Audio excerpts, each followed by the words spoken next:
Hello everyone, welcome to Jaya vlogs. ఈరోజు video వచ్చేసి మేము వెల్కమ్ బ్యాక్ టు స్కూల్ అనే డెకరేషన్ వర్క్ స్టార్ట్ చేసాం కదా, అదైతే చేస్తున్నాము. ఇక్కడ బీ లెటర్ ఎలా కట్ చేయాలి, మిడిల్ పార్ట్ అనేది నేను చూపిస్తున్నాను. సో ఇలా మొత్తం కట్ చేసుకున్నాక అరేంజ్మెంట్ చేసుకోవాలన్నమాట. ఇలా ఒక బోర్డ్ పైన వెల్కమ్ బ్యాక్ టు స్కూల్ అనే అరేంజ్మెంట్ అయితే ఉంది. అవి లెటర్స్ చాలా పెద్దగా ఉన్నాయి, ఒక్కరు పట్టుకోలేరు. సో ఇలా మేము మా గ్రూప్ అంతా కలిసి దాన్ని పట్టుకొని సెట్ చేస్తున్నాం అన్నమాట. మాకైతే ఈ డెకరేషన్ కంప్లీట్ చేయడానికి 3 days పట్టింది. బోర్డు, ఇంకా ఏట్రియం, ఇంకా పెద్ద ఒకటి ఆర్చ్ ఉంది. ఆ 3 కలిపి మేము 3 days అయితే తీసుకున్నాము. ఆర్ట్ వర్క్స్ చేసేటప్పుడు అయితే మా రూమ్ చాలా మెస్సీ అయిపోతుంది. ఫుల్ పెయింట్స్ పడిపోయి పేపర్స్ కట్టింగ్స్ అలా చాలా మెస్సీగా ఉంటుంది.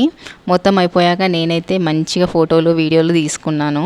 ఎందుకంటే మళ్ళీ తర్వాత డ్యామేజ్ అయ్యే ఛాన్సెస్ ఎక్కువగా ఉంటాయి కాబట్టి ముందే అన్నీ తీసేసుకుంటాము.